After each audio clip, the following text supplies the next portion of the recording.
I think you have to mute your mic also. There is a mic down. Just mute All it. right.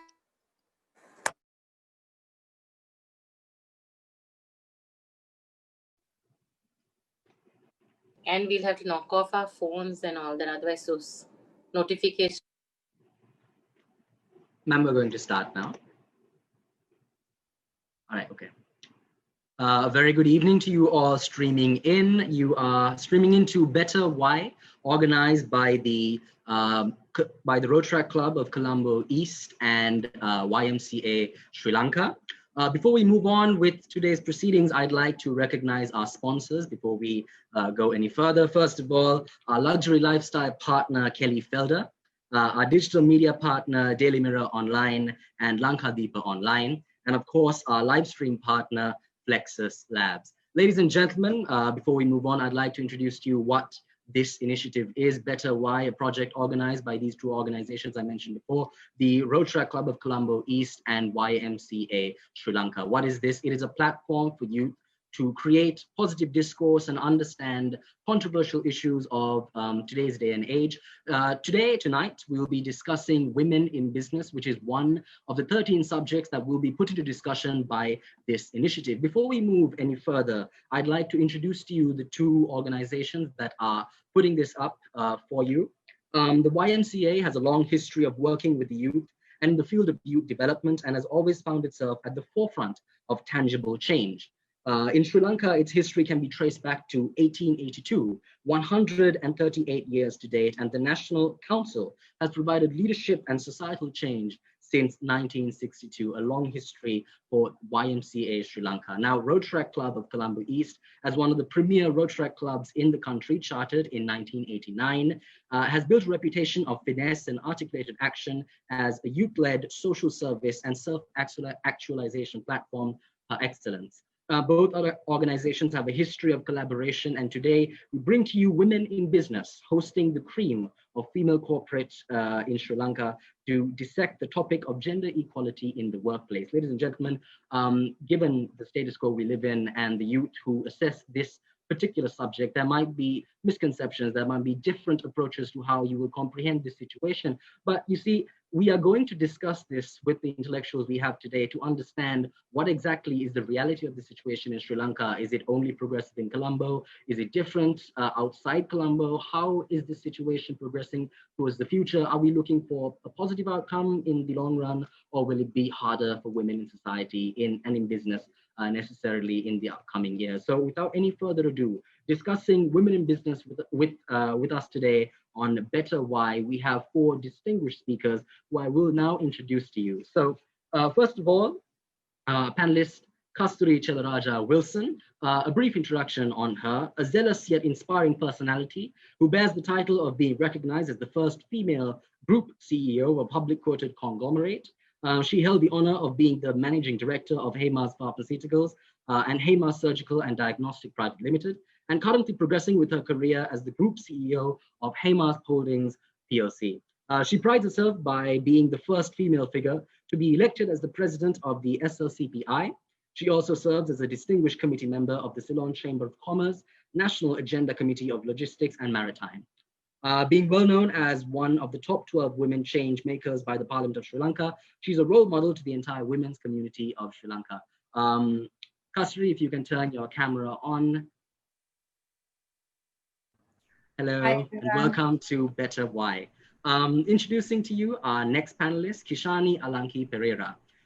She has carved out a niche for herself in the entertainment industry for portraying versatile roles on the big screen, is also the title holder of Miss Pan Continental in the year 2015.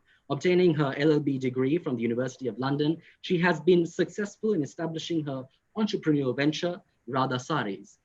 She is actively engaged in raising awareness in issues related to children and women with Sri Lanka Unites and ADDIC, a local NGO. Having worked along these lines of media, TV hosting, tourism, and acting, she proudly hosts her online talk show titled Conversations with Alanki. Alanki, if you can turn your camera on and introduce yourself. Sorry, just show yourself to us. Hello and welcome to Better Why. Our next panelist, Dr. Sulochana Segera. Being a well-known social entrepreneur, she's the go-to person if you are interested in women empowerment. She is the proud founder and chairperson of Women in Management Private Limited, an entity dedicated to uniting Sri Lankan women entrepreneurs. Dr. Sulochana Sigera is a well-known certified personality development trainer in Asia. Moreover, she is a trainer of the World Bank entity IFC and specializes in the area of sustainable private sector investment. She is also the official trainer for the brand 5x20, which is an initiative for the development of 5 million women by way of empowerment and economic development. Dr. Sulochana Sigera is part of the British Council's Active Citizenship Project. She is the patron of the TEA project, UK-based project in Sri Lanka, Empowering Children. And she sits in the advisory committee of the Ministry of Skills of Development, Employment, and Labor Relations. She has won many national and international accolades, such as Social Entrepreneur of the Year 2019, Global CSR Excellence Award 2018, for being a mentor, counselor, and investor of goodwill. Sulochana, if you can turn your camera on. Hi. Hello and welcome to Better Why. Last but not least, panelist Sandra Desoyza. Sandra is the Group Chief Customer Officer of Dialogue and the chairperson of the Digital Customer Experience Expert Working Group of ASEATA. Sandra is also a director of Dialogue Business Services. In addition to her role as Dialogue, she is the founding member and the vice chair of SLASCOM, the Knowledge and Innovations Chamber of Sri Lanka, a founding member on the board of Women's Chamber for Digital Sri Lanka, and founding VP of the Sri Lanka Institute of Service Management. With over 3 decades of experience in the ICT industry, she is the recipient of multiple global and local awards for women in management leadership and for her exceptional contributions and achievements in the sphere of telco and digital customer experience management. Sandra is an avid keynote speaker, panelist, and presenter, and has spoken at over 150 global events. She's a visiting lecturer at the University of Colombo School of Computing as well. Sandra, if you can turn your camera on. All right, ladies and gentlemen, you're looking at your 4 exceptional speakers who will be providing us with wisdom with regard to this topic at hand, women in business. Before we move on any further, I want to remind our viewers of the challenge that was put up on our social media page, Facebook and Instagram, giving you an opportunity to win a gift card from Kelly Felder of 5,000 rupees. We will be selecting 4 winners. What you have to do is very simple. Just comment and like this live stream and share our posts on your stories. And please mention Rotaract Club of Colombo East on your story. And please tell us about the most inspirational female character in your life and why. All right, without any further ado, we will start today's discussion. The first question is to all of our speakers. And the first question is, what is the most supportive thing that anyone has ever done or said to you that had an impact on yourself as a woman in business? I'd like to start off with Alanki, if that's okay with everyone else. Alanki, would you like to kick us off with the conversation? Hi. Yeah. So I think the most inspirational thing that anyone has done, I could think of my mother, because my mom and I are co-partners of our business, Radha Saris. And I think I didn't really have to look far for inspiration, because my mom is a fearless, bold woman who takes on challenges. And I think she inspired me. It's not one particular thing that she did or said, but it's just the way she conducts herself.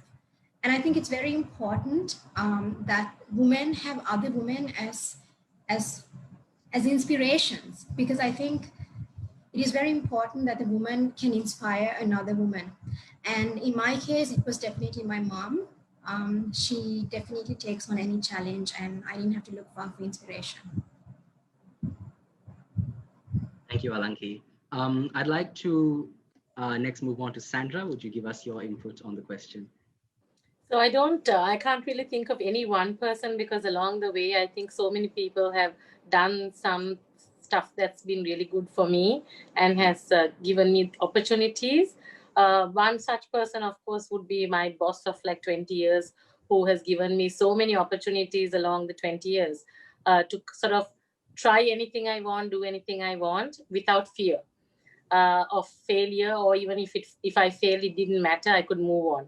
So giving this opportunity to just do whatever you want, be creative as you want, be as bold as you want. I think that was an opportunity I can't forget. Another, when you talk about someone who has said something to me, I can think of, just right now, I just thought of my father-in-law, who actually said to me that you're comfortable when you're uncomfortable. And he seemed to think that, I'm like always striving hard to do something. So I thought about it and I thought, okay, this is a really good thing. I mean, this was like some 27 years ago, but I thought it's good that if I learn to be comfortable with being uncomfortable, that's where I will succeed. So I think that's something that someone said to me that has really worked for me. Okay. Can we hear Dr. Sulochana also give us an insight with regard to this question? You asking for a woman who has inspired or a male who has inspired? It could be any individual, not Okay. necessarily centered to a gender. Okay, right. So if I look at from the personal side, I would first give my father the opportunity, because he is the one who has supported me, because I was not the, what do you call, a real daughter, but a tomboy, which my father said, you have to have that being, don't be too nice to people, then they will take you for granted, be yourself. So that's something. But if you look at the women, there has been a lot of women, and one person I still admire apart from my mother is my ex-mother-in-law. To date, I think I have learned a lot. I think many women has to learn about being honest and being, you have to stand on your ground. Whatever happened, she always says, I'll take the right side. It doesn't have to be my son, or it doesn't have to be my daughter-in-law. If she's right, I'll stand by her. So that's what I have realized, that in life, you don't need to be support just because they are yours, but support for the right thing, which is most uncomfortable thing. And if you look at the business or career, there are more women who have supported me, and more men who have supported me, but all who said no to me has supported me, because all the struggles in my life I have seen as opportunity. So everyone, in a way, they have supported my success. That's very That's my inspirational, story. ma'am. Kasturi, can we hear your input on this as well? Yeah, so I'll just give two stories I was listening to also. I won't repeat some of these, but I endorse what Sandra says. My boss pushed me into places. They gave us a license to do whatever. But the first thing I would like to say is actually when I started, wanted to go into full-time work, and I was having two young kids, I was riddled with guilt. How do I get about it? So I think my dad said, Nangi, just go ahead. Don't worry. We'll look after the home front. So that the fact those words were sent to me, and when I was kind of in a crossroad feeling I was doing wrong by the kids by going into full-time work, that worked.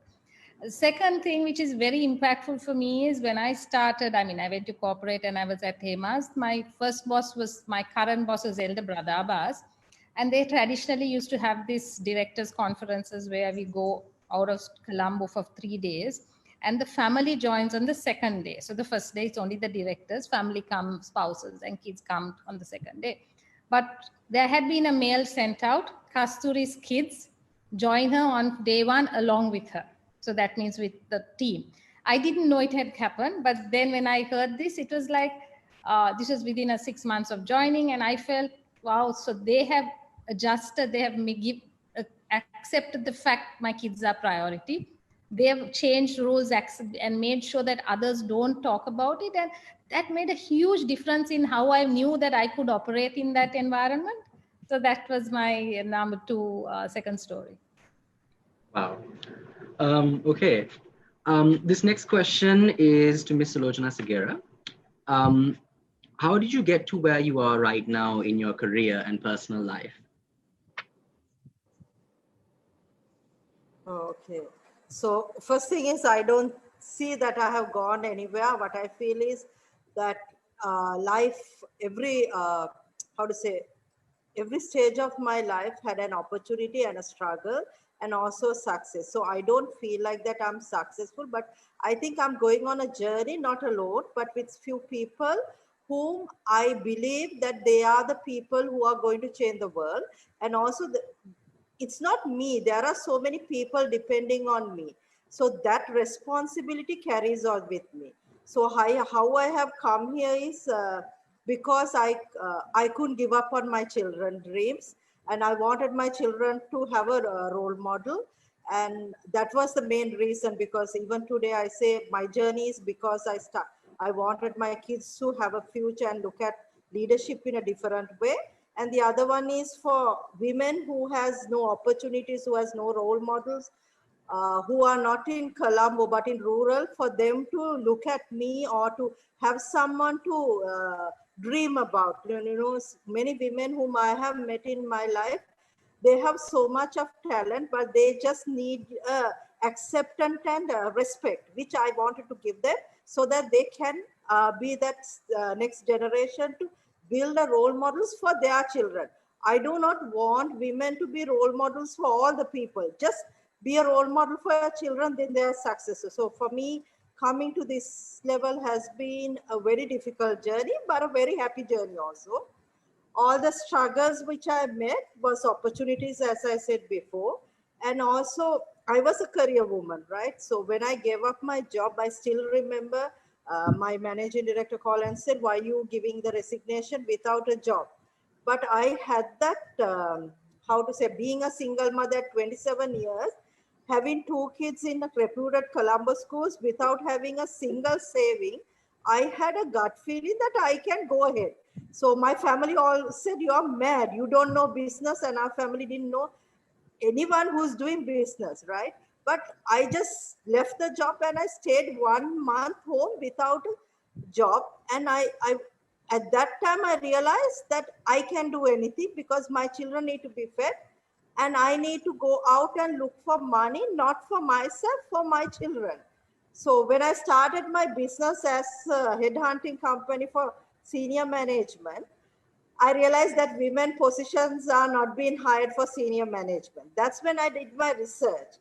I've been a trainer, but I never felt that there was a issue that women were not being headhunted for higher positions. So that's how I started Women in Management, just to say that, because I still remember I argued with a MD when he said, we want someone to the senior management. I said, I want a male. I said, why? Then he said, you know, females take maternity leave. So I said, when they're 40, they hardly get babies. So they won't get, they don't need maternity leave. But that was a thought and the myth that male dominated industries had. But I was able to change it. So that's how I think where I am today is because I wanted to be there, because I thought it was my right path, and because I thought I have to be a mentor for my kids and other women. That's where I am. Wow, that's empowering. Very empowering. Thank you so much, ma'am. This next question is to Ms. Kasturi. Do you think that women in Sri Lanka get more opportunities in the job market? If not, why? So Ritmaka, can I just understand you're saying compared to before or compared to other countries? I'm saying currently the situation in Sri Lanka is what we want to fish out for. Comparison, well, let's say an ideal world where everything is perfect. If we compare today to a world like that, what is the situation in Sri Lanka?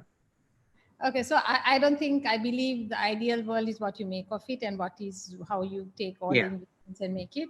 But we're blessed, like I think sometime before Sandra did say, compared to our mothers' eras and our eras, when we started our career, we see much more opportunities for women.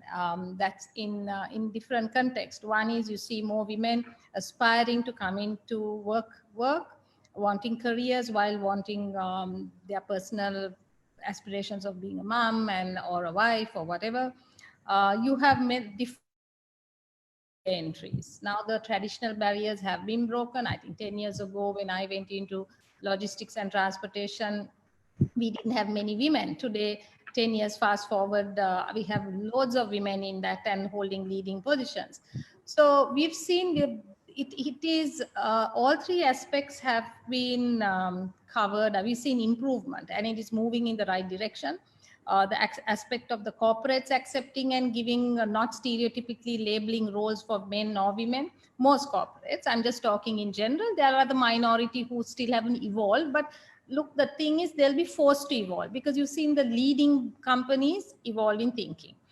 The second aspect of women wanting more for themselves and wanting to have options and not being tied on to the traditional notion of I only have to be an accountant and back office.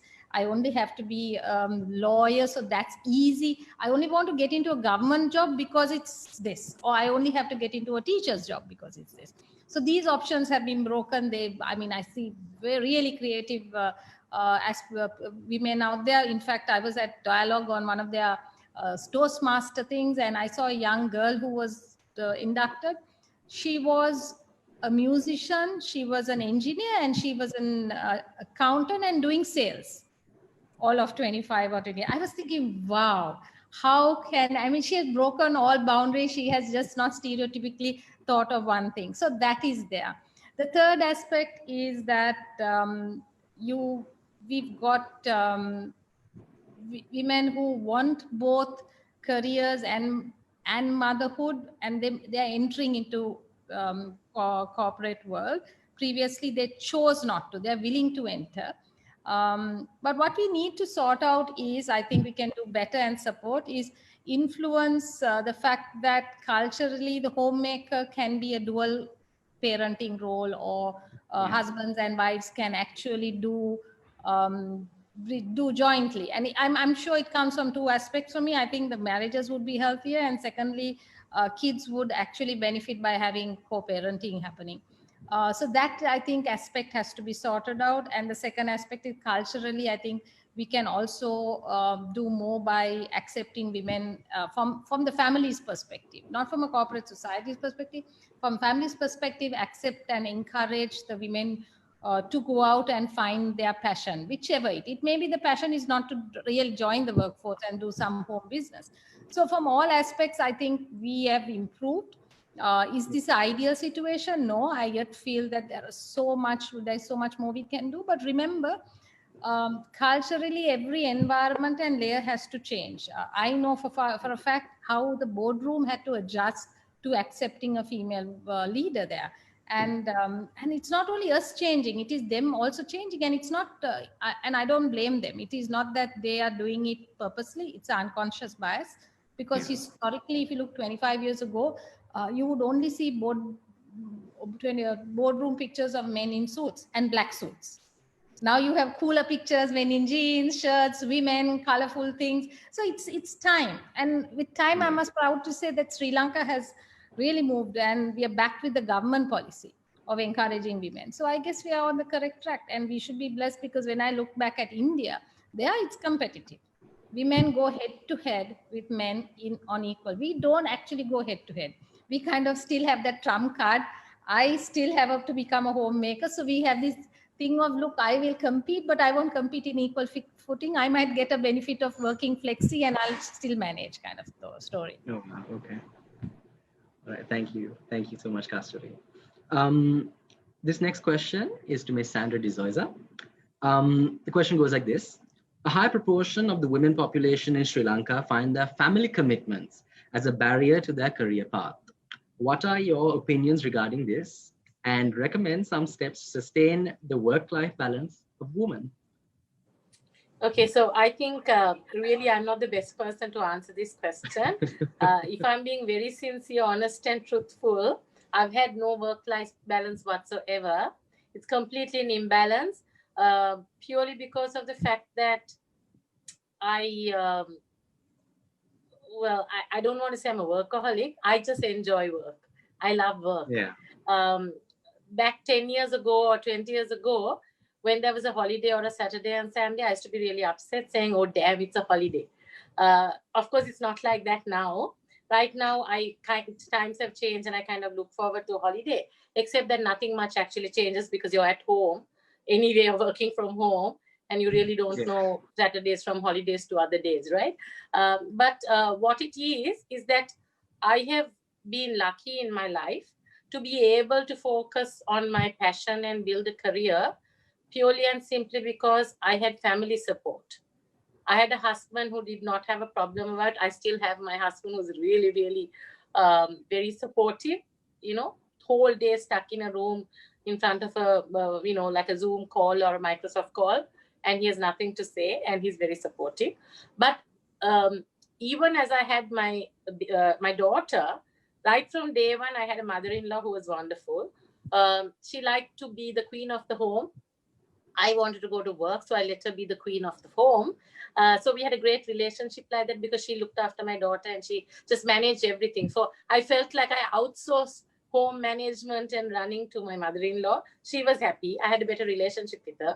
And I think I was out of the way and I was happily doing my work. And, I could focus singularly on work mostly, other than, of course, the times that I would have put in for my daughter when I came home and, on a need basis, whatever. But the mundane usual things she would take care of for the day, right? Like the cooking, cleaning and everything else, homemaker. So that was one. But what I've learned from it, looking back 20 years or, she's 26 now. So when I look back at my 26, 27 years, I could have done it differently. And because of that, what I do is I have all of my managers, all of my staff, I have like 2,000 of them working on my team, and all of them are anything in the age of 18 to now like 40. But the 40-year-olds are the ones with the young kids. The 30, 40-year-olds have kids who are 3 and 10, and some of them, they were just doing their A levels. So what I've learned is I've tried to make it better for them, make them understand what it is. So although I don't do what I do, even if I see any one of them sending me an email at like 10 o'clock in the night, I said, don't you think it's bedtime? Good night, right? And I really try to tell them, like, get off. When I go into office, I go in on a Saturday at all odd times. And when I see staff in office, I actually tell them off. I say, don't you have a home? Don't you have a girlfriend? Don't you have a life? Get away. What are you doing in office, right? So I really try to make sure that all of them don't go on a workaholic path, or they know how to balance their lives, right? And I've tried a lot to sort of build other parts of it into my life. So right now, not right now, for a long time now, weekends are like my thing, my time, and I'm just like doing just what I want, from chilling, doing the things I like. Kasturi, of course, has a big grin on her face because she knows there's this one thing that I need to do to balance my life that I haven't been able to do yet in like all of my life. And that is building a nice exercise regime and sleeping on time and eating healthy. So she's grinning a lot because she's dying to say something about it. Because she knows that my life is completely in imbalance, right? But I'm also on this journey, like Sulochana said. So in this journey of mine, I'm actually trying to build in all of that one step at a time. And I am going to get down to this exercise regime as well, I think next year. So one thing at a time, but I'm chilling now. I'm doing a lot of things to bring back balance into my life. But for everyone else that I know in my life, I prescribe that they do nothing other than, work this much, nothing more, just build it in. You don't have to overwork. You don't have to be a workaholic. You don't have to do all that. Just build everything. And for my daughter, I tell her all the time, I said, listen, you just have to have a balanced life. Look at Auntie Cass. Look at Auntie Cass, how she does it. You have to exercise. You have to eat healthy. So I kind of prescribe to everybody what a perfect work-life balance is, although I don't do it. And then I sort of point people in the direction and say, look, like this one, like that one. You need to be like this one and like that one. Not like me. And I actually tell a lot of my team members, my staff, you need to pick up the best in me, not the worst in me. So please go to sleep on time. Please eat healthy. Please exercise. And do not pick up the bad habits that your boss has. Don't look at me and pick up my bad habits. So I think that's what I can tell you. Thank you so much. I don't know if it's fair for me to ask this question, but if a woman is in a situation where that particular job she's involved in is demanding of her commitment and she has this balance issue, how would you recommend she respond to a situation like that? So it's like this, right? In life, it's like a game of, balancing many acts, right? Balancing little, let's say you're doing the juggling. So at any point in time, right, in a day, everything is not equally important. So on a scale of 1 to, let's say 1 to 10 or 0 to 10, right? So for instance, if your kid is having his or her exams, then you need to be there and nothing else is as important. If your mom or your parent or someone, a loved one is ill, then, to hell with work. I'm going to do that, right? If you have your best friend's birthday or wedding or something, to hell with everything else. I'm going to be there and do that, right? Similarly for me, if I think, okay, I have to go and cut my hair or I have to do something, it's me, it's important to me. I'm just going to leave everything, my work as well, and go cut my hair, right? So in a day, everything is a matter of balancing, not perfectly. You can't do everything every day, 0 to 10 on a scale of 0 to 10 at 10, right? Some things might go down to 4 and 5 while others are at 10. But that's a whole juggling act along life, along the whole day. So some things become more important some days, other things become more important and can take the back burner, right? So I would say you just have to do it as long as it's in your heart, you feel happy that you're doing the right thing in your head, right? You just have to prioritize and do it, because you can justify to yourself as to why you're doing this one today that's more important and some other thing is going on the back burner. You know why, you know what's right? You know what needs your attention intuitively, right? So you just have to follow your heart and do that. So can I just give my perspective in that? I endorse what Sandy says, and I've been in that situation a lot of times because my kids were young and growing up. But Sandy's right. It is the choices are yours, and remember, it'll be a perfect imbalance all the time. Which way it's balanced? Sometimes it's over for family, it's overly weighted towards family. Some days it's overly corporate or company, but the choice is yours. And that's depending on whether the meeting or whatever event is more important than kids, or whether the child is really sick and you choose that. But you will know in your heart because you make the choice and you have to live with it. What I don't endorse for people to do is make your choice and then crib about it saying, I have to do this. So the company, I'm working. Look, you have a choice. You have choices. And the secret to that is have open conversations with home and with work, with your bosses. Tell them the landscape. Because some days they'll see you working till 10 o'clock and delivering. But it depends on it. It's a day-to-day imbalance act. And you would know which is your perfect balance within that imbalance. Yeah. Dr. Shivarathan also wanted to... Yeah, I just want to say at the end of it, I think all the ladies here will agree, you have to be happy and you have to be comfortable in your skin. So don't do what makes you unhappy, because there's no point in it, right? Nobody's going to benefit from doing something to make someone else happy and you're so unhappy. That doesn't get you anywhere. So I have to add that in. Thank you, Sandra. Just to come in, I'll agree with Kasturi and Sandra, but this question always asked from women, not from men, right? So next time ask from men also, because they also has to balance. But there is nothing called balance. You cannot balance, right? Because you work for your family and your family depend on your work.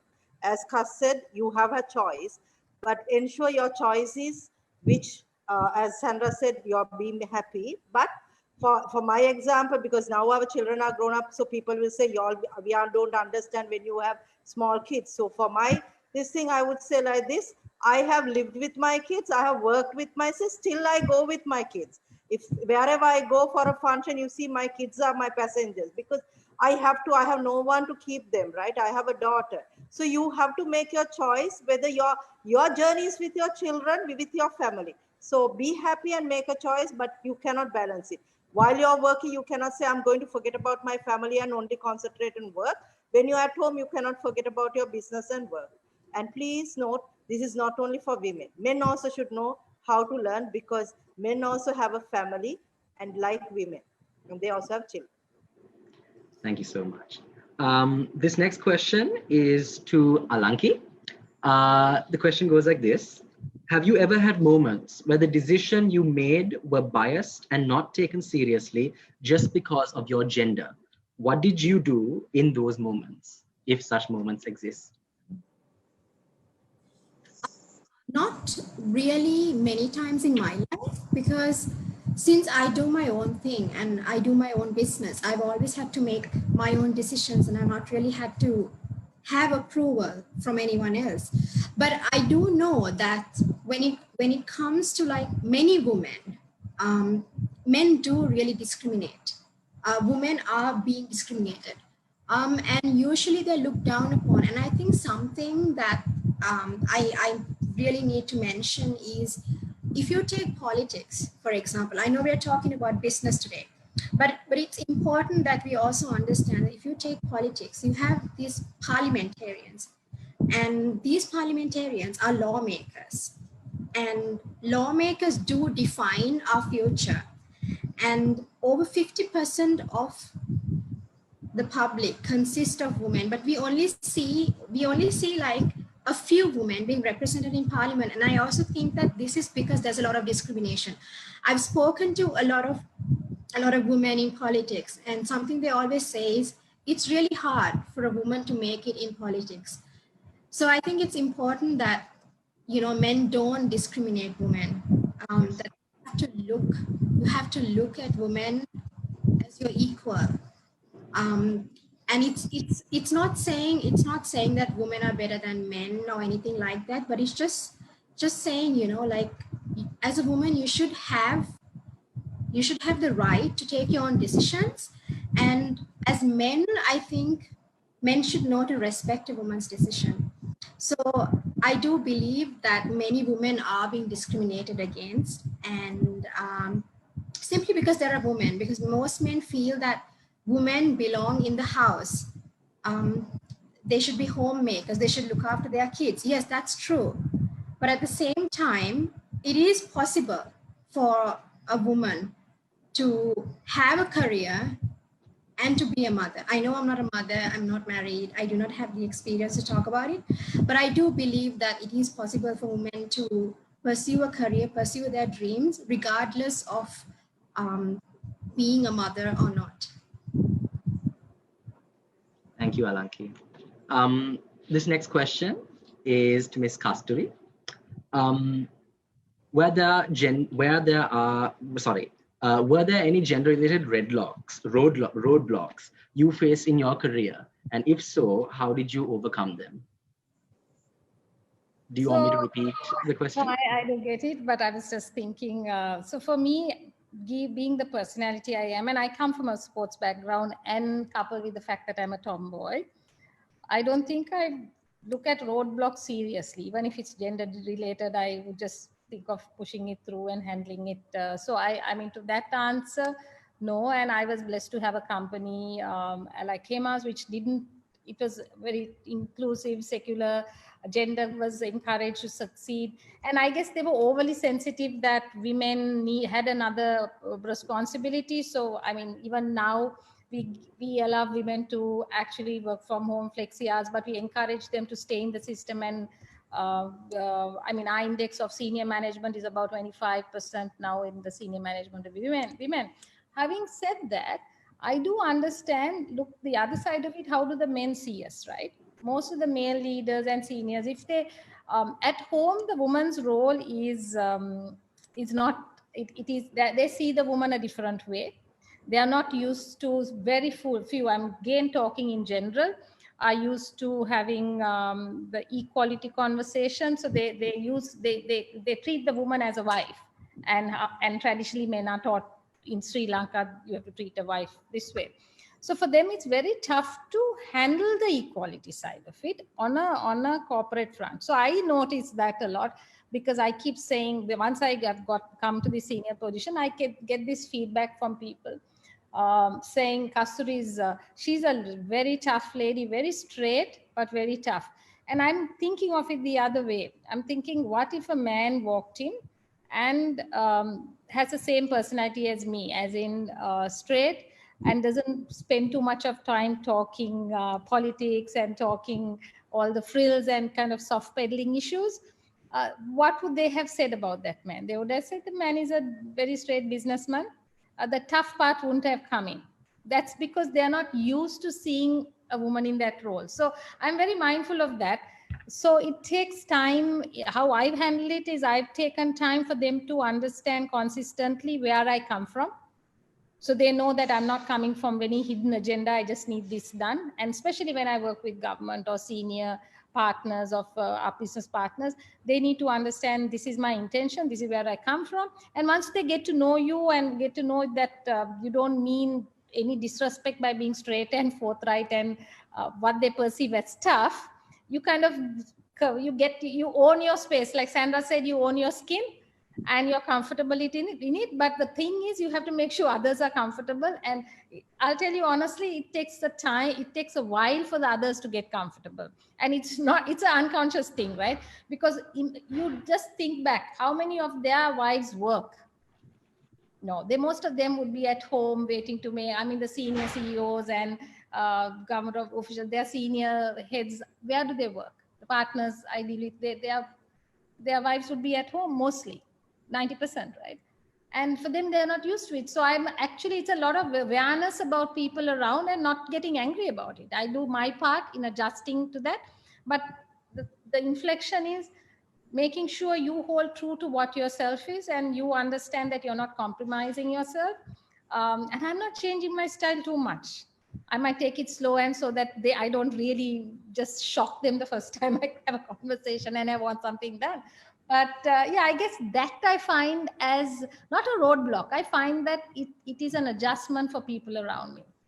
So it doesn't help. I wear sari and walk in, and then when I have to handle things tough, it's like straight tough lady. I've heard this so many times. I don't mind the straight. I'm wondering what this tough means. Tough is because I'm getting it. It's because they're not used to a woman being firm. So that's I see it that way. I've actually got to say something about it as well.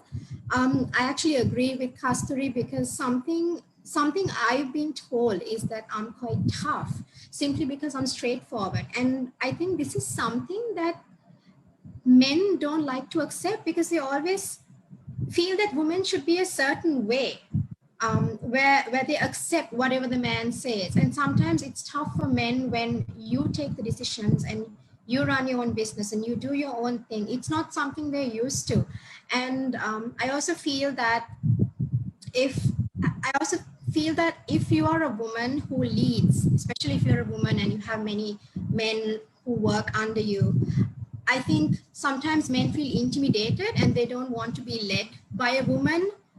So I think this is something that needs to be addressed. Men just need to get comfortable with the fact that men and women can both lead.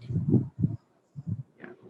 I have a lot of things to say about what was just said, but I'm not going to say it now because no, I'm not defending men. I just have a lot of things to say with regards to this because it's around gender roles, stereotyping, and prejudice. But I will talk about it at the end of this discussion. But we'll move on with the conversation at hand, which are the questions. Question number 7. This is to Dr. Sulochana Segera. Any pattern you have seen in the workplace that suggests differences between how men and women handle certain situations and how they are treated in those situations? Do you want me to repeat the question, ma'am? No, I'm okay. I think it's connected to the previous question you asked from Kasturi. So first I would say leadership has no gender. And it's how you approach and how you make decisions that has the gender comes in and the attitude comes in, right? So it's a woman always, they say, there are two ways of the brain works and two ways of how decisions are made by men and women. Because leaders, they say leaders are not born, but 60% leaders are born, 40% leaders are made by competencies and training, right? So those 60%, from that 60%, more than 50% leaders are female leaders because they are born with leadership skills, right? But the leadership skills are not being trained enough to make it into the front line. So when they make decisions, it's always, whether we like it or not, our biology says women think twice before making a decision because women sees long term while men sees the short term, right? It's not what I'm saying, it's a psychological thing. There is in Sinhala saying, so I always thought this is a funny thing, but I was listening to a psychologist and she explained it's true because and ගෑනුන්ගේ නුවණ හැඳිමිටේ දුරයි කියලා කියනවා. So what it says is, when a woman sees another woman walks like 1 kilometer or 2 kilometer away, she knows whether the man is going to look at her or not. But the man has not even decided to look at her, right? But she knows that how she's going to walk there and how he's going to look at it. But when woman is nearby him, only he sees and he turns, right? That because the women sees the long term and men sees the short term. So when women make decisions, it's more about strategical decisions. When men make decisions, it's about result oriented and it's about situational leadership, right? Where it is now, it's the situation, now I need results. But women doesn't want to make that results, thinking that that's why everyone is blaming that when women are not risk takers. Not that they are not risk takers. They have taken the biggest risk the day they decided to get married to a man, because that is the biggest risk they have taken in life, right? But what I see in the corporate level is when women make decisions, they use their mind and heart both to make decisions. That because female feel empathy while male candidate feels sympathy, because they feel sorry for that situation. But the female always get into the other shoe and rethink about how that person is going to handle it, what my medicine is going to make, and whether it's a positive impact or negative impact. So decision makings on the gender is too different because of these what do you call conscious and unconscious thinking and our biological system.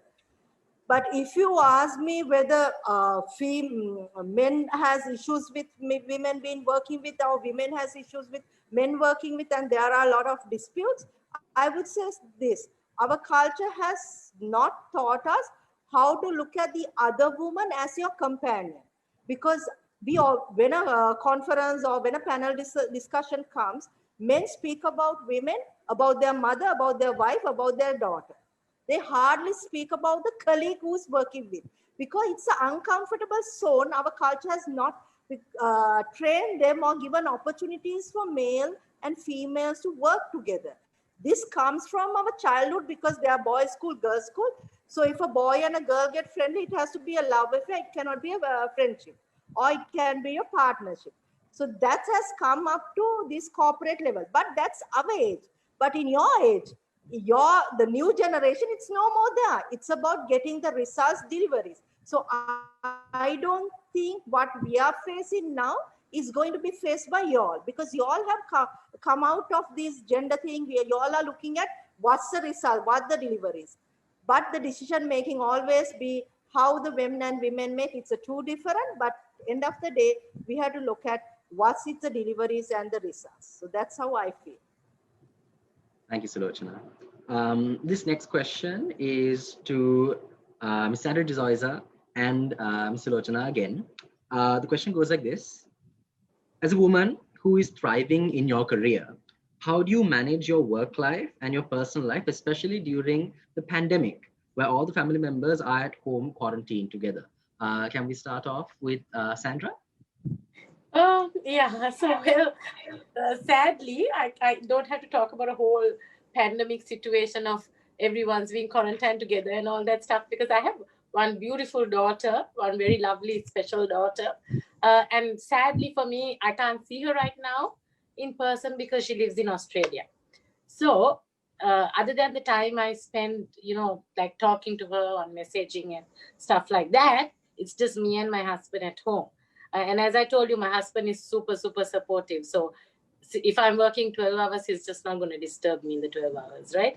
He'll probably ask me, are you going to eat? Can I get you a cup of tea or something like that? But he's not going to bother me otherwise. So I have my space, and I have the freedom, the luxury and everything to just work all the time if that's what I want to do. So I'm, I suppose, one of those super blessed people compared to a lot of others who may have a lot of different challenges. And I find in my team, even when I look at everyone around me, including my PA who has a little 3-year-old, a lot of my managers, 3 of my GMs currently have their children doing their A-levels. And I ask them every day. I say, I pray for them. How did your son do? How did your daughter do? Is the exam over? So I really do understand everything they have to go through. And for me, for them, their kids have to come first. So anything they want to do, anytime they want to take off to, do whatever it is for the kids, the family, mostly it's kids, I think, when I talk in general, there are other times when moms are ill, fathers are ill, and so on. Mostly it's about everyone obsessing about their children, because they just want their children to do better than them. They want to give their children a better life than they are having or they had. End of the day, that's all they're working towards. They're just doing everything just for that. And I understand that, because I can look back and say, like, even Kasturi knows, Sulochana's got there. We're in a place where we're like, oh my gosh, thank God. We've taken on this responsibility and we've really gone down that path, and we've come to this place. I mean, we have kids that have gone to uni, and they've done their journey, and then I'm like saying, okay, I just have one or two other things to do, which is like, give my daughter in marriage, and she's got to do her masters, and then next maybe she'll have children, and oh my gosh, I'll have to do these grandma things, like look after her children. And I've already told her, here, listen, I'm going to pet your kids, I'm going to do everything, but don't think you're going to leave your children with me to look after them full time and you go off to work, because I still want to work, right? So stuff like that. So what it is really actually understanding, the situation other people are in. For me, I don't really have pandemic or not. I don't have a situation, but I'm really conscious of the fact that in this pandemic, everyone else has a really, really tough time, a lot tougher than ever, um, particularly because when your kids are around you, right? And one of my managers was repeating a story this morning, saying there was a kid howling and banging at the door when he was actually in a meeting and talking, and the kid was shouting, "Tate, tate, dorarinna, dorarinna," and howling. Like, and that guy was really embarrassed, and he had to actually say, "Sorry, sorry, sorry," apologize, and run off. Now, I find kids coming into meetings and showing up on the camera and all that. And then I talk to them. I say, "Komada, mokada karanne, tata udav karanada." And I make sure that they are comfortable. And I'm always telling everyone, if the kids are coming, if people are walking around, if the dogs are barking, this is today's world, right? This is what it is to work from home, right? I mean, right now I'm wearing shorts at the bottom and a nice blouse on top. It's work from home, right? So that's how it goes. But, everyone has to get used to this new world, new life, adapt, be agile, be accommodating more than anything else. So like Sulochana said, we are very, very empathetic beings. And that's like the huge difference between men and women, because we are empathetic. We can walk in someone else's shoes. We can quickly put ourselves in that scenario. We can really feel, oh my gosh, this is what you should do. In fact, if someone says they want a day off, and I would ask them, is it why? I mean, are you looking okay? Are you okay? And if I think they feel stressed or something, and then they say, my mother is sick, or my child is going for an exam. And then I ask them about it. And then I remember genuinely, and say, is the exam over? I prayed for your son's exam, or whatever, right? And I understand. So it's the way of being able to say, I was a mother, I was there. And I know how super, super stressed I was when my daughter was doing the exam. Like, I just wanted to pull my hair out, right? And I understand now that today they are in that position. So it's really just helping others balance while you balance yourself as well, and manage this in this situation by using your heart and your head, and really using your heart as well, bringing empathy into it. Yeah. Dr. Sulochana? I'm not lucky as you, Sandra, so I have no help. I thought, okay, it's holidays, you can sleep till at least 5 o'clock. I gets up at 3 o'clock still. I had to cook for 3 meals. I had to look after 2 dogs, 2 turtles. And then I have many office work, because judging happening for 2 awards. And I'm like, I put something in the kitchen, then I work, I go there and I do my everything. So I'm not lucky as it, but what I've seen is this pandemic has actually stretched me sometimes because I'm tired. I cannot sleep also because a lot of people depend on me who cannot approach anyone help, and I do not know why. I've been a hotline for many, and when they're hungry also they remember me, but it's so difficult because I'm also in a situation. I'm a single mother and 2 kids and aging mother who is not well. So yesterday our area was open to get your pharmacy and all that, where I had to took my mother to Rajagiri because she was so sick. So when I came home, it was 3 o'clock. I had few hours to do my shopping and all that. When I came home, my kids were hungry because they had classes, they couldn't cook. But I said, you have to skip your lunch. I cannot buy from out. I'm not sure what it's going. So I have to cook dinner. Then I had a same Zoom call around 9 o'clock till 11 o'clock. So these things happen. So what I see is pandemic is not same for everyone. I see a lot of people from outside who are not having this opportunity cause and say, we have, even it's open, I do not have money. Can you send some rice? So it's so difficult because when I eat, I always remember that person call. I just said, I'll try. Now I'm eating. Now they must be hungry. So that guiltiness also is in me.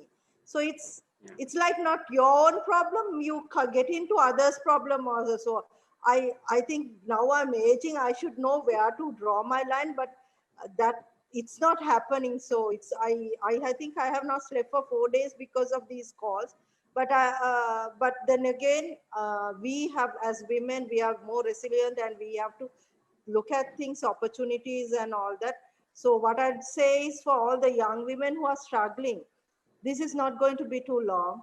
Just hold it on. It's not about, yes, they say the hungry woman is angry woman, but the hungry woman will create many opportunities. So if you do not have that opportunity at your home, just look at the future and I'm sure you will find a way. Whatever you are going through, because yesterday I see so many young girls are brought by men for begging in our road. They actually press the bell. So at around 7:30, when my doorbell rang, I went out and to see this 10-year girl with a father, they call him.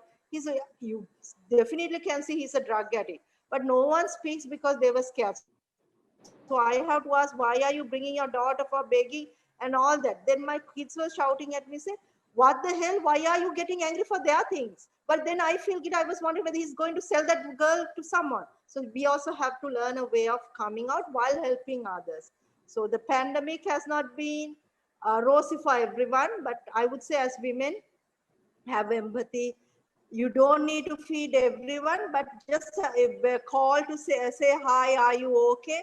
That will be a very nice thing. I actually put a message to all my women members saying, during this period, just give a call to someone and ask whether they are doing good. That would be the best way to lift others up. This is what I think. Thank you so much, Dr. Sulochana. This next question goes to Alanki. Yeah, the question goes like this. As a person who started a business from scratch, have you ever had problems such as lack of investors because of your gender?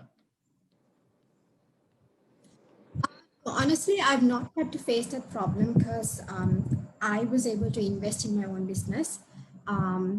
So I didn't really encounter that problem. But yeah, I'm not sure how it works with others who cannot invest in their own business and who need help. So, but I've heard of stories of where there are many women who want to pursue their dreams and careers, but then who do not have sufficient investors. And because of that reason, they cannot pursue their careers, which is very unfortunate. But luckily, I have not had to face that situation. Thank you, Kishani. This next question goes to Sandra Desoyza. It goes like this. What are some of the unconscious biases out there, like how men and women are perceived in the business world, that you have encountered, and how did you manage that to get ahead? for example, men are often judged by their potential, and women are often judged by their prior experience. This is the example that the organizing committee has provided for me. If the other speakers also want to give their input on this particular question, you are also welcome.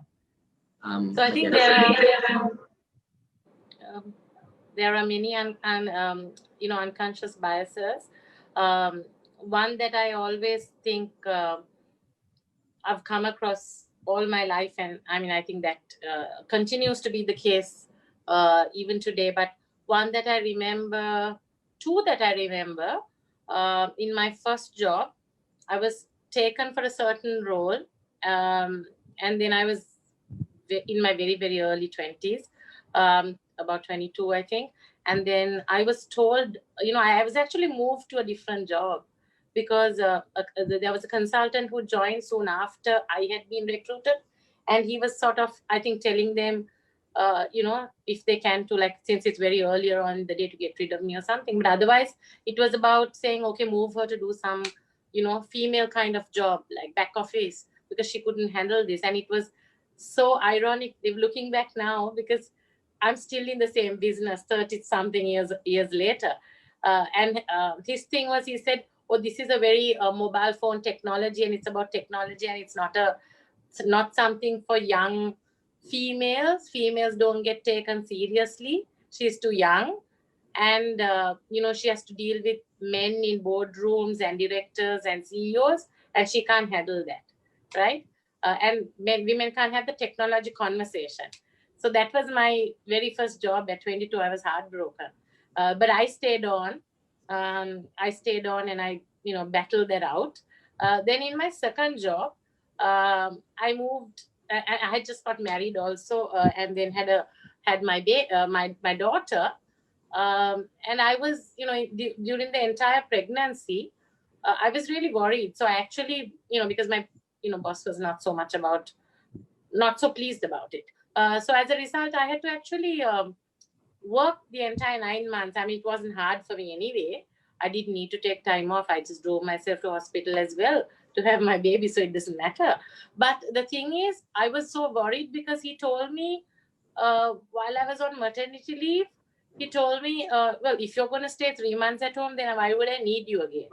As in, you don't need to come back, right? And I was really insecure because honestly, he had recruited another young lady, younger and all of that. And he asked me to, like, she moved into my room as well, and she was, working as an understudy. And I kind of felt like I might lose my job. So as a result, I actually stayed home only 1 month during my paid maternity leave. I didn't mind, but because I had, very supportive family. I went back to work actually on my paid maternity leave. After 30 days, I went back to work, right? So I'm saying the fact that you're a woman is this biggest unconscious bias that all men have. One other situation I can think of is on a sort of a male boardroom in the early days, all male, only me. And they always started the conversation or referred to anything as, so now, good evening, gentlemen. Or like, okay, now, gentlemen, what do you think? And it was always, and the thing is, they didn't feel it at all. They really didn't think of it, but they kept saying gentlemen, and I used to feel really uncomfortable. So I used to always say, by the way, I'm here as well. I'm not a gentleman. Then after a while, I kind of realized they was really nice because they said, hey, to us, you're like one of us, you're one of our machangs. We don't see you as different from us. Does it bother you? Does it matter? And then I thought to myself, actually, why is it bothering me? Because I'm comfortable with them. I'm there because they encourage me to be there. They are my friends and I'm not uncomfortable. They like me. I like them. We respect each other. So why should I just hang on this, okay, lady business? They're just saying it because they think of me as one of them. And so then I just sort of got over that unconscious bias in my head, saying, oh, like, oh, they are being whatever, right? And once I got rid of that from my head, I think generally in life, everything turned out fine anywhere else in any other forum as well. So to me, I don't really care, men, women, whatever, right? It's just another gender thing. It's just gender. But I know that a lot of times the fact that a woman is a woman, and if you're young, so a young woman, they both get in the way. So that's just, how it is. And that's mostly the one bias that I've always had to deal with. But I think I'll let the other ladies handle the rest of the biases. Does anyone else want to contribute to that question? It's open for everyone if they want to. Can I speak on this? I'm speaking on general, not on personal. So what I've seen is men are very supportive for female success as long as they do not bypass them, right? So what I've witnessed and I've heard, when a woman who has inspired a lot and when a woman is shining, many men feel uncomfortable, right?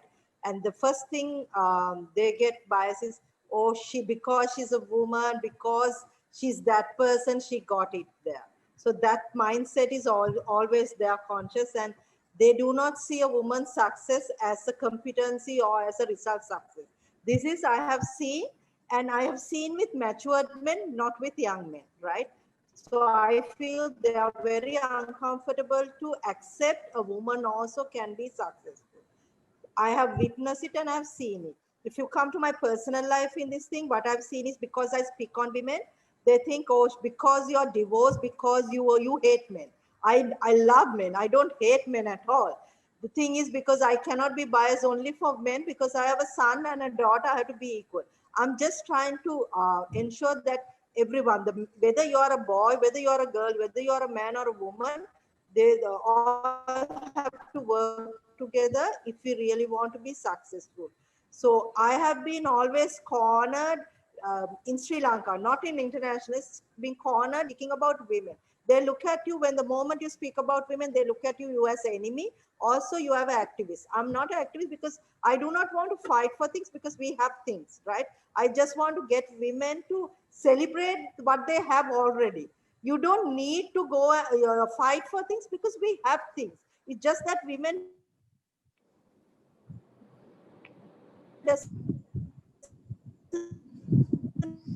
women wants invitations to come.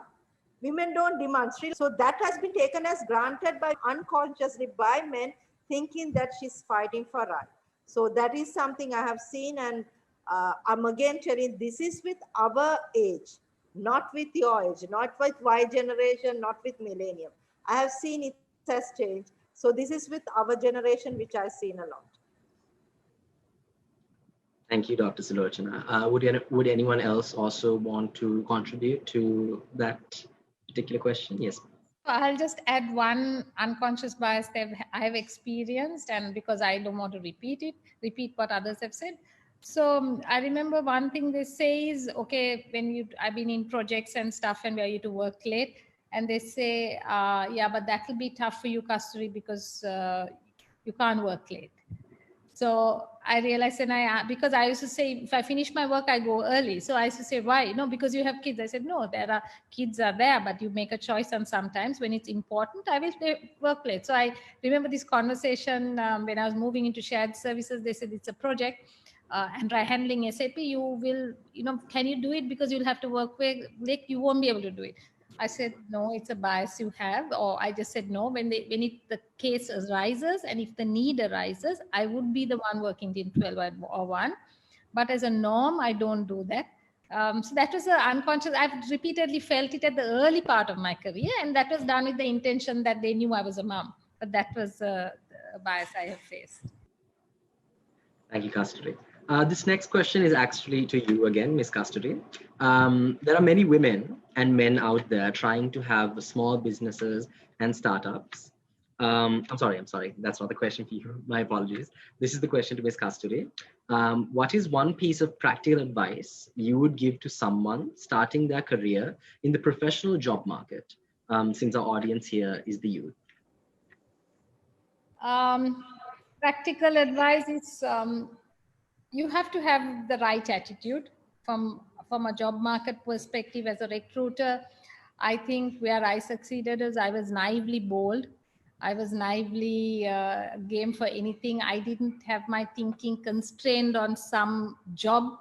I was open to choices, and I made the choices were given to me, and I didn't have a choice. I just said, do this, and I did it. So be open to opportunities.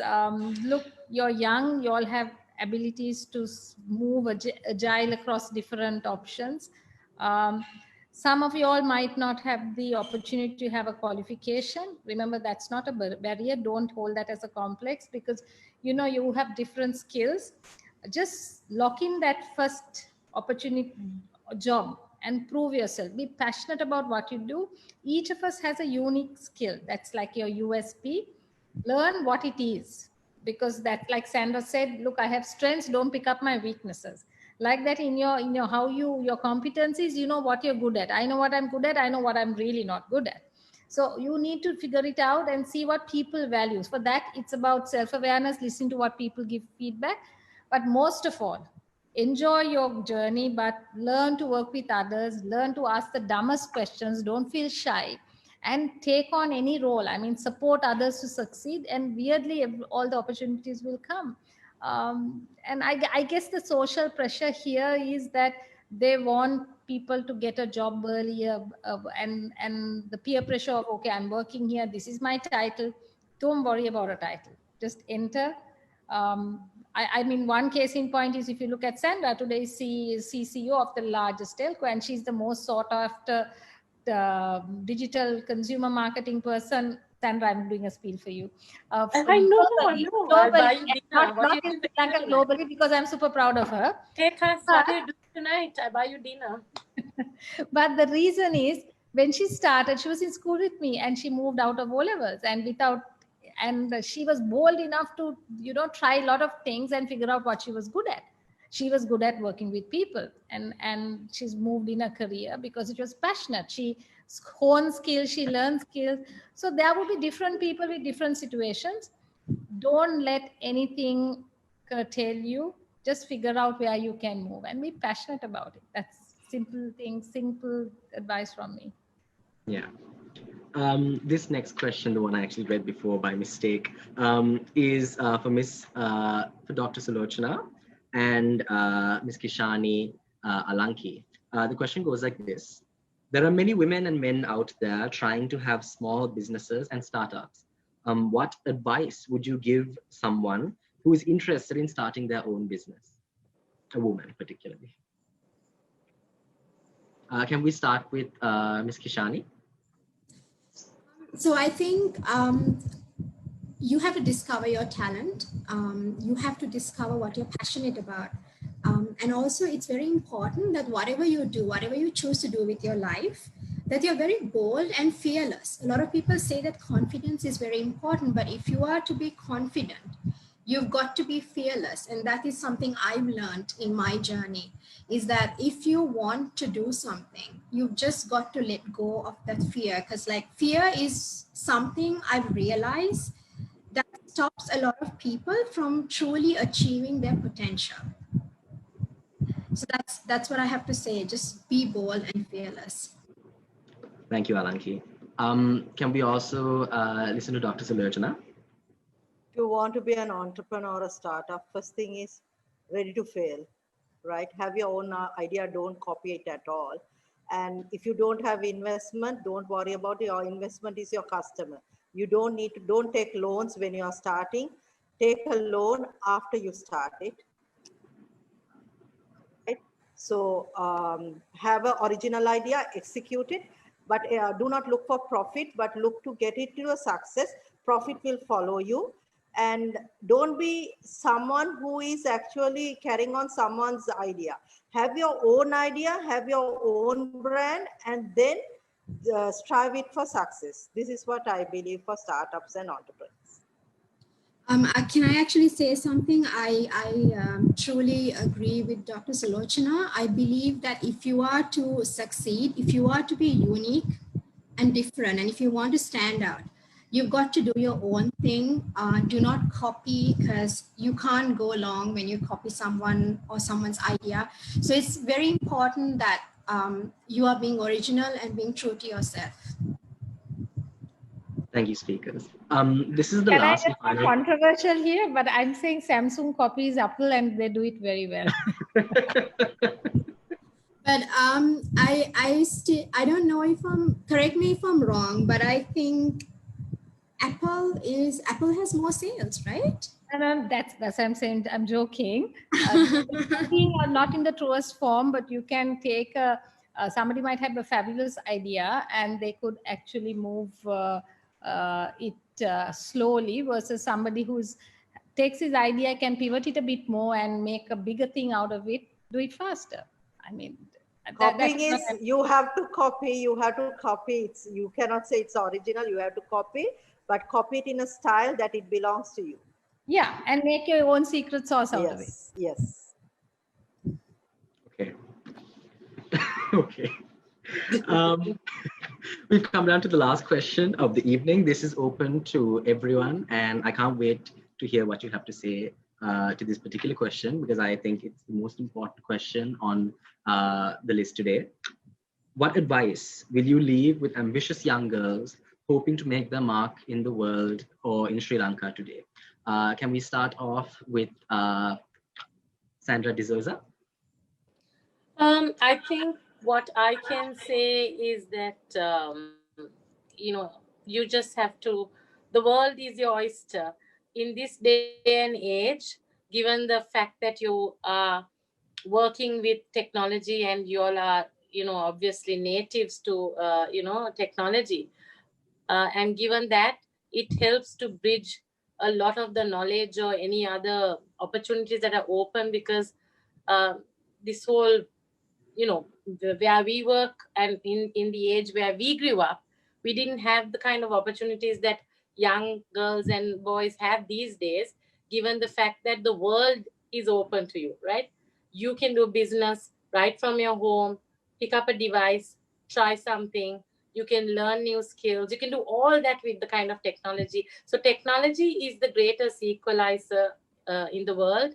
And you have been blessed, you've been lucky to be born in this era, to be having all these opportunities at your fingertips. So that being the case, I would just simply say, just make use of your time well, learn something, do something, try everything.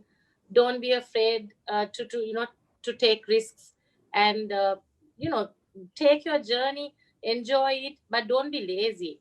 Don't just wait to get to the CEO position in 2 years, or whatever, right? Even that is possible, right? I'm sure Mark Zuckerberg, when he started Facebook, we all know the story, right? So millionaires these days are even at 16. Billionaires are as young as millennials. So we didn't have that opportunity, right? No one was a billionaire and a millionaire at 16 and 14 or whatever in our time, or our parents' time, or grandparents' time. But now it's possible, right? So that just means it's possible only if you work hard, right? And if you focus and do your thing. It's not possible while just dreaming about it, sitting and waiting, talking about it. It's not going to happen, right? So all I'm saying is, don't be lazy, work hard, work hard, play hard, study hard, do everything. Since you talked about balance, I'm going to again just give this piece of advice that I don't take. Try and balance your life. Eat well, sleep well, exercise well, work well, have a good balance in your life.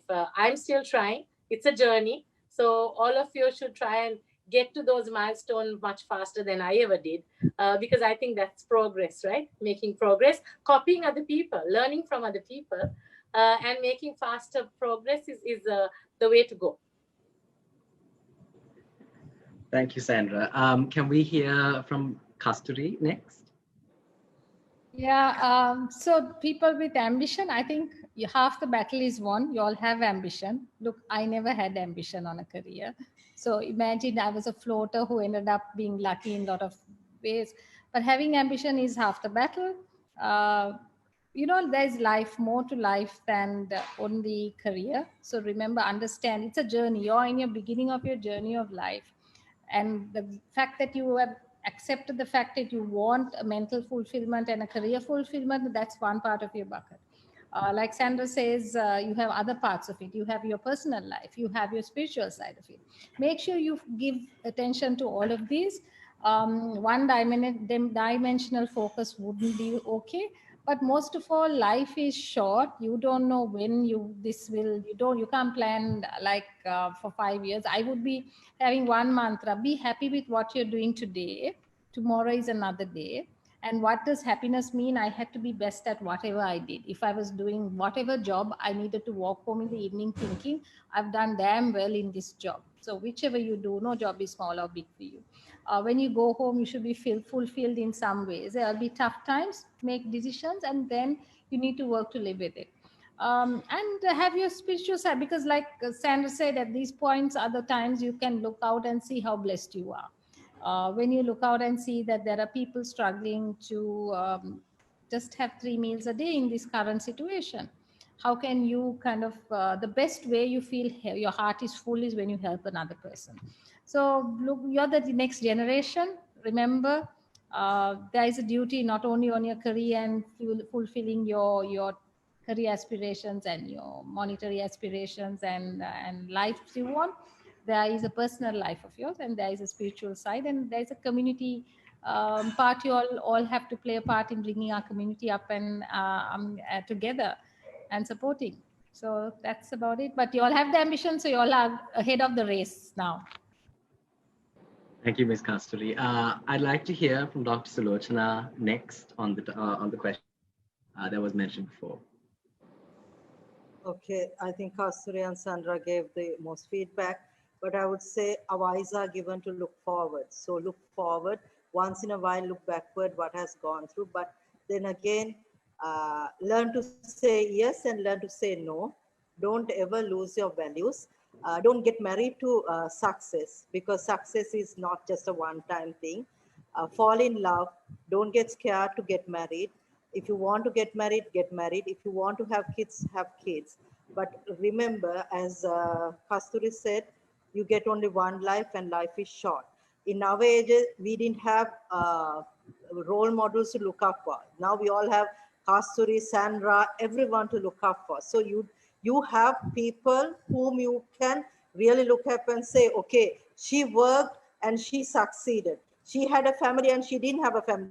She was married, she was divorced, she had everything, but she's there. So you have options to look for. But don't try to be that role model. Look for things and be your own role model. And never lose your values, because I always say you can get a lot of things for yourself, but if you lose your values, the happiness is not there. So young girls, I would say, fall in love, enjoy friendship. Don't try to find friends, be a friend. In workplace, you have colleagues, not friends. So remember to get yourself, understand who are friends and who are work colleagues. And if you're running a business, be a business-driven person, do networking, but don't take that networking to your personal life and ruin your personal life. Learn to stand on your values and say no when it's necessary. Thank you, Dr. Sulochana. And last but not least, we'd like to hear the input of Alanki as well with regard to the question. I think regardless of what you do, it's very important that you are happy, and being happy is the only way you'll feel fulfilled. So it's important that you balance work, life, and your family. It's important that you do things that really feed your soul. Because at the end of the day, when you've grown old and when you look back in life, you're going to be proud of everything you accomplished, but you'll also look for moments that made life worthwhile. So it's important that no matter what you do, that you prioritize things in life. And with regards to young people who actually want to start up their own business, but who may have fear about starting up their own business, I would like to say, don't let fear define you. Be fearless. And if you are doing a business, or if you're going to start up a business, you're going to have to face risks. That's inevitable. Just have courage.